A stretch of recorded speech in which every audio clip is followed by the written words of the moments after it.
Hello everyone and welcome back to Instagram Live with Intimate Rose. I'm Dr. Amanda and today I am joined by Bonnie Gross, the writer and producer of Lady Parts film.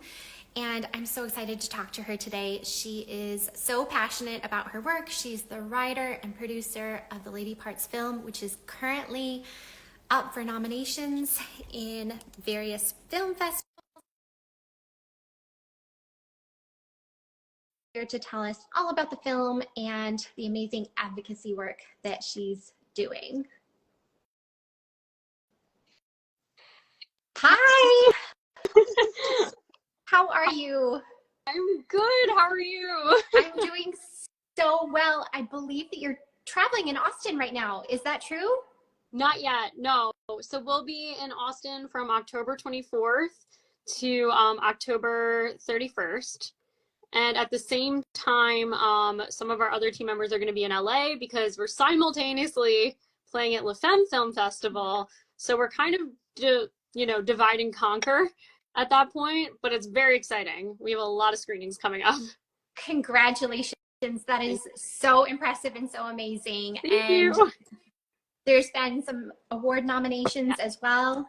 Yes. So we premiered at Florida Film Festival in April, where we won the Audience Choice Best Narrative Feature, and we also won the Special Jury Award for Screenwriting. And then we were just at Sidewalk Film Festival in Birmingham, where we sold out our first screening and had to turn away like 60 people. Oh my God. So we got an encore screening, which we also sold out. And all of us, like cast and crew, were like sitting on the floor to give up our seats. We were like fitting in as many people as we could with fire code. And then right after that, we won Audience Choice Best Narrative Feature there.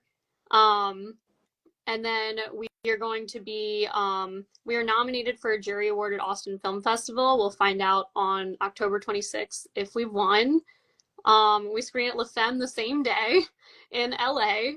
And from there, I have announcements coming out to this afternoon and on Monday about 2 more festivals. So we're really, really excited. It's going to be a busy fall. That is so incredible and certainly a testament to your hard work because this journey started back in 2017. Yes. So for me, I got the vulvar vestibulectomy, which is what the film ends up being about, in the summer of 2016, right after I graduated college. And the story really focuses in Lady Parts about her journey getting the surgery, moving back in with her parents, and kind of that relationship and comedic relationship that kind of happens when your parents become involved with your vaginal health and your vagina becomes a family affair. And so I actually did end up moving home with my parents for the surgery. They ended up getting really involved as well. And so in 2017, I went back to college to UCLA, and I ended up writing what is now Lady Parts. And the hope was, when I was kind of going through the vulvar vestibulectomy at the time, it just kind of felt like no one was talking about it. There wasn't even like Instagram lives and TikToks. Like there was no media about it. I couldn't find anything about it. And I know for myself, like watching content that I can relate to with like, it just helps you feel so less alone. It kind of takes the stigma away. And so I really wanted to make some kind of media about it and put it out there. So getting to this point where other people can watch it is extremely exciting. Absolutely. And I think what I've observed in myself and in others is that anytime that we start talking about our experiences and our journey, other people feel so much more less alone and they're more likely to seek solutions because they may have been sitting on the exact same symptoms or issues for a very long time. And so it empowers them to take action so that they can be feeling better as well. Yes, exactly. So we've even noticed in our screenings that people will leave them and say, wow, I think I might have this, or wow, I know somebody with this, or oh, I didn't even know this existed. And we always say too, like, even if you're coming to watch the movie and you don't maybe have, a vulvovaginal or pelvic pain disorder, there's so much of it you can relate to, whether it's like medical gaslighting, having to move back in with your parents, kind of figuring yourself out, or, dealing with a medical problem, because that's real life. You're dealing with, you know, as I said, I like sprained my shoulder this morning, unrelated to lady parts, but you know, it's life, you know, it still goes on and you're doing things. And I think that's what the movie really showed is like, this is happening in somebody's life and they're still having to go about their normal day. And, you know, how does that actually work? And, but I agree, like visibility, so, so important. It's just, it's the movie, I always say it's like the movie I wish I could have watched in 2016. Or if I had seen it maybe like years before that, I might have got into, you know, my diagnosis maybe quicker, or I would have at least known what to look for. Because that was like years and years of doctors like telling me to drink wine, just to calm down, and you know, and I didn't feel comfortable talking about it with anyone. So hopefully this kind of changes the narrative on that. And to your point, 1 in 3 people with a vagina are going to experience pelvic floor dysfunction in some realm or another throughout the lifespan, just as a byproduct of medical history, changes in hormones, things that happen in life, surgeries. So if someone's sitting in a room of 10 women, that's at least 3 of them that are going through something. And the fact that yours happened at such a young age and you did finally get solutions is going to certainly drive action. And roughly 1 in 7 are experiencing vaginal pain and pelvic pain. And wine is never the answer. I know. If you, so you sprained your shoulder, and the physical therapist in me immediately wanted to know that you were okay this morning. Yeah, thank you. From a provider standpoint, looking at the orthopedics of your shoulder, nobody would ever tell somebody with shoulder pain to have a glass of wine to manage their shoulder pain. No. So why on earth would it ever be okay to say that to somebody with vulvovaginal pain, pelvic floor pain? Not okay. Yeah. Like, I always tell the story because it's so ridiculous. When I was in college, I was 19, and I remember it was when I was like first sexually active, and I was like, okay, I'm gonna go do something about this. And when I went to the doctor, they were like, oh, you know, just try drinking a glass of wine. And I was like, I'm 19, I'm underage. And he was like, oh, well, you know, don't you have like friends with fakes? It's a college town. And I was like, boy. Yeah. And I was like, okay. Um, but at 19, you know, I didn't know what to do. I didn't know who I could trust to tell that to. And, but yeah, it's absolutely ridiculous because it's actually like a line in the movie is they're talking about like, oh, well, like if this pain was on your shoulder, you you could tell everybody about it, and it, you know, we could fix it very easily because it's visible, it's right there. But like because of where it's located and, you know, location, location, location, it's stigmatized. We don't have any research about it. It's just, yeah, like you said, like the shoulder, I went in, I got an x-ray, we talked about it, gave me a sling, we're out. That would have never happened if I went in. Even in their system, actually, they were taking my medical history and they were asking about surgeries, and I was like, oh, a vulvar vestibulectomy, and it's not even in their system. Oh boy. Yeah, that's how much, like, she didn't, you know, the nurse taking my information had no idea what I was talking about. So, and that's like, you know, a major hospital here. I'm in Philly at my parents' house this weekend for a wedding, but yeah, it's like a major hospital and it's not even in the system. And that procedure's been around for a while, a long time. Yeah. This is not brand new. This is not brand new. I got this in like 2016 and it wasn't even brand new back then. So insane. Oh my goodness. Let's talk about the arc of the film a little bit because you use humor, which is my coping mechanism. Yes. I've always felt that a spoonful of sugar helps the medicine go down. Yeah. So was that, from your standpoint, was that therapeutic for you? Yeah, absolutely. I was like, the only thing that got me through any of this was like laughing through it. And when you're watching it, I really wanted people to feel like it's, like I said, like real life. Like, you know, something bad is obviously happening. No one wants to get a vulvar vestibulectomy, but like while you're going through it, there's some really funny parts to it, and it's okay to laugh and it's okay to like have that kind of moment. And same with the film, like if I had sat there and just like tried to go and be like, hey, you should care about this, and like try to hammer it in, no one, you know, people want to watch an actual story. They want to watch, you know, someone's like actual life. And it's just been really, really fun to like put some comedy in it, because a lot of it that's like very comedic is like stuff that actually happened, and it was like very cathartic to make it as well. I would say it was like my own little therapy. So it's been amazing, like being in a theater and like getting to watch other people like laugh or cry or react to stuff. Because before then I was like, I don't know, is it are people gonna laugh? Are people gonna find it funny? But luckily they have.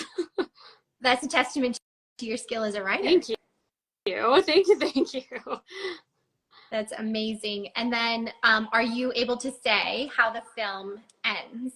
What's the like take home message at the end? I think there's a couple take home messages, but we really wanted the message to be about like women supporting women, first of all, and then like being okay and feeling comfortable with your body, whether, you know, no matter what kind of body you're in or what kind of issues you're having with your body, to feel like you can be comfortable talking about it. We can, you know, start conversations, and we can like be empowered by it.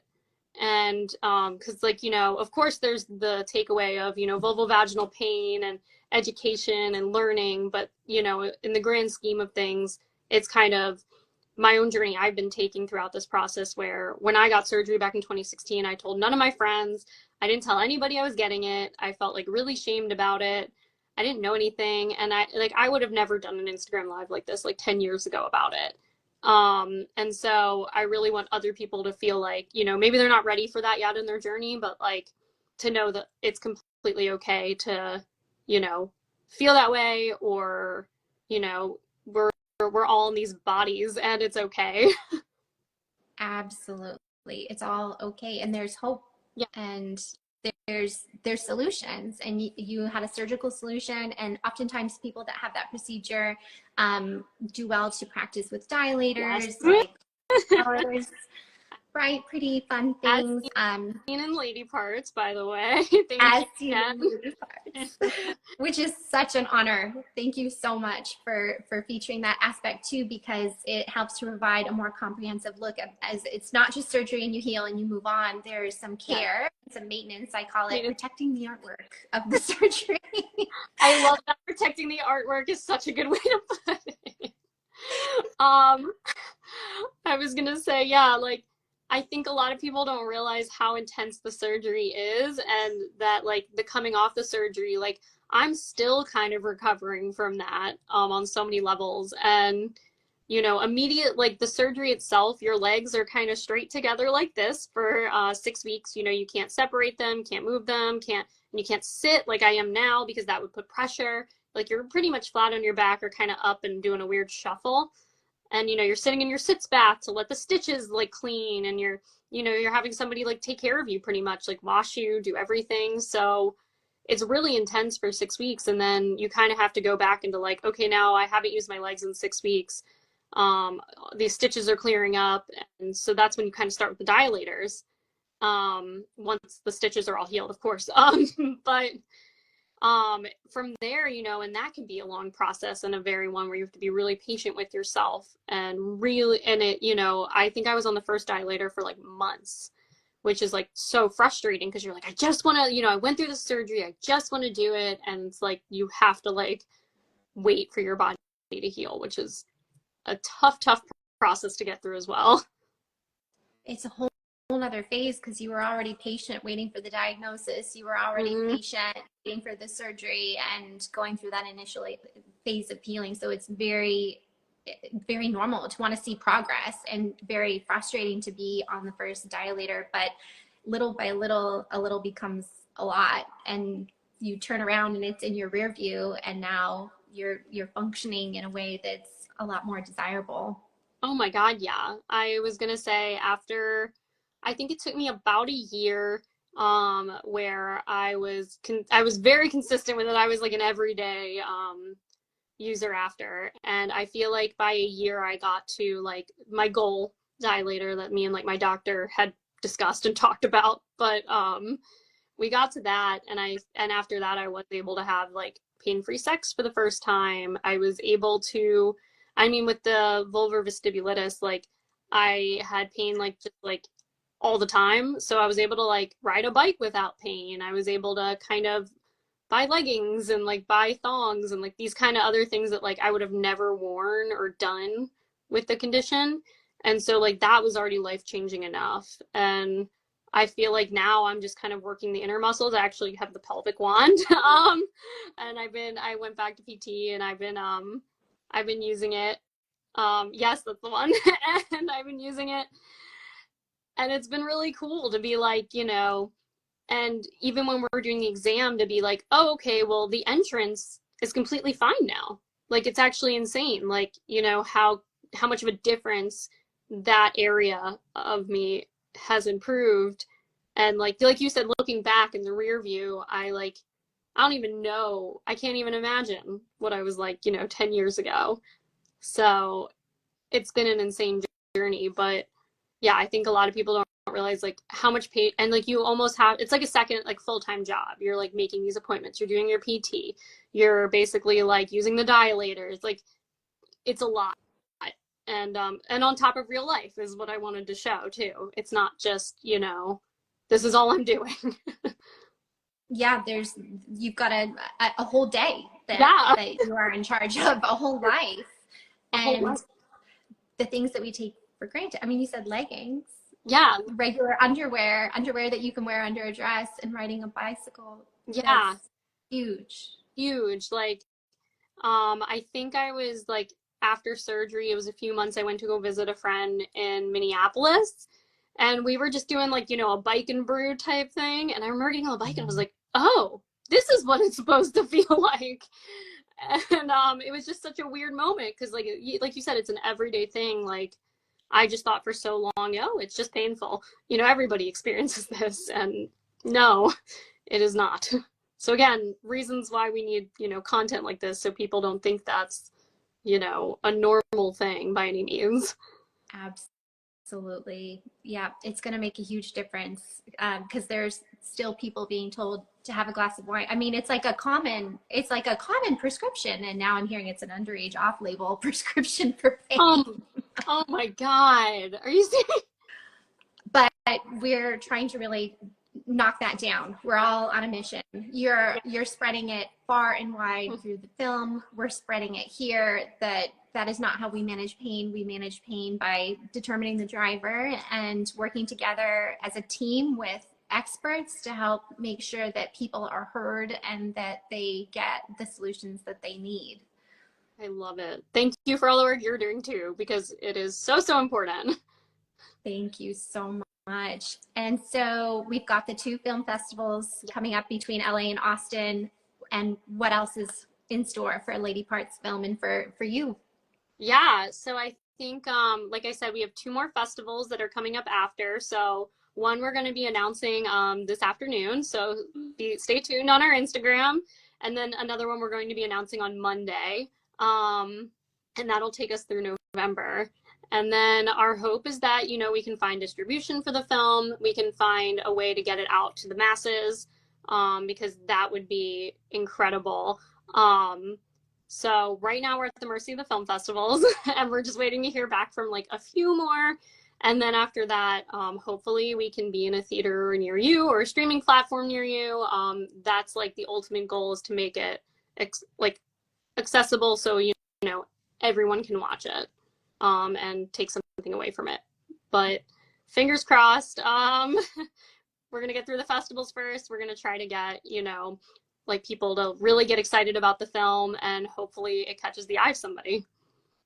We've got a request for New York here in the comments. Yeah. And we need some Amazon Prime or some Netflix or some HBO to pick this up. Oh my God, yes. I was like, if you're listening out there, please contact us. I know it's so funny. Part of our joke is, a lot of the film festivals we've been playing or getting into have been in the South, which is also really cool because it's, much needed. But, and as somebody that went to college, like Roll Tide, I went to University of Alabama, but, yeah, we've been trying to get a screening in New York, somewhere in the Northeast. Like, I live in New York. My entire family's in Philly. Everybody's like, when is it coming? And I'm like, I'm waiting to hear back. I'm hoping we can get into a festival in the North. For some reason, we are really much in the South. but hopefully we have something coming soon. And as soon as we know, I will be announcing it. And we will be reposting it. Thank you. Thank you. You will hear it far and wide, trust me. That's exactly right. Thank you so much for coming on, Bonnie. I appreciate everything you've done. It was very brave, you know, to share your story and to talk about the personal things that you've been through. And I know that it's going to help so many people. Is there anything that you would like people to know, or where to find you and how to help elevate your message? Yeah. First of all, thank you so much for having me on here. Thank you for supporting us from like 2 years ago in production and like all the way to now. It's been amazing. And I think there's a few things. So if you want to look for screening information, please go to our Instagram. If you go to the link in our bio on our link tree, you basically will see any upcoming festivals. We post links to tickets, schedules, everything like that. We also have a link to, you know, every social media, our trailer, our official website. We're on Giphy now, so you can find Lady Parts gifts to send when you're dilating. Instagram stickers, you can search Lady Parts now too. But also, I guess the main thing is, you know, to help it, like, please like, you know, our videos, please share them with your friends and family. Even, you know, if they don't have a disorder, you know, get them involved, get them to the screenings, get them caring. We also have a GoFundMe as well that's helping us, you know, raise money for marketing and promotions at these festivals. We also have an Amazon wish list for our menstruation stations at the festivals. We put free period products in all the women's bathrooms if the venue allows. But, you know, we do a lot of stuff like that. So I would say just go. It sounds corny to be like, go to the link in the bio, but we do have everything there. And any support you can give us, I know our whole team, I can see like Nancy and Edith in the comments, like I know our whole team like really appreciates it, and we're just so excited. Yeah, that's all. I was like, we're just ecstatic, and we're really excited for these next festivals. You're a mighty team, yeah. And I think big things are coming for you.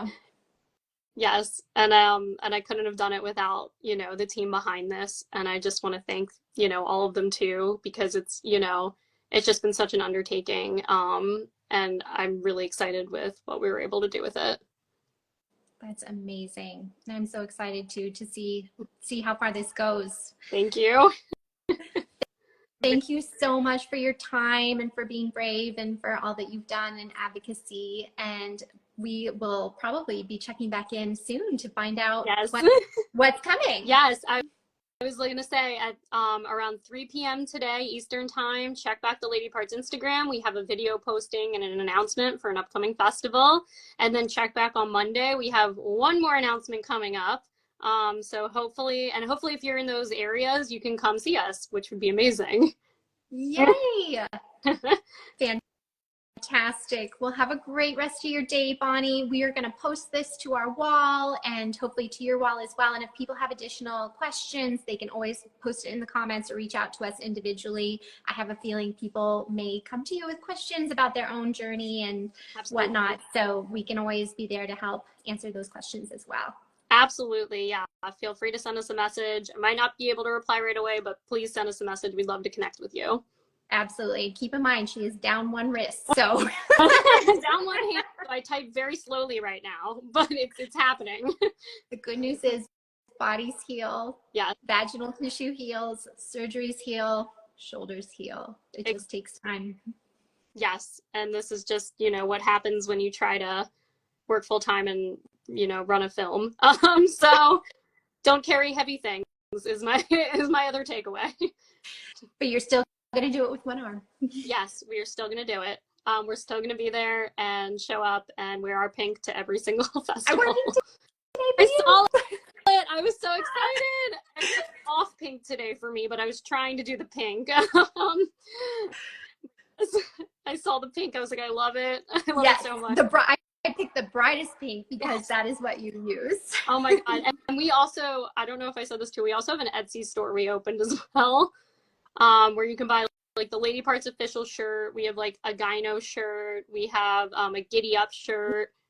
We also have a Save a Horse Ride a Dilator shirt. So Again, link in bio. Come check us out. How do I not have this shirt?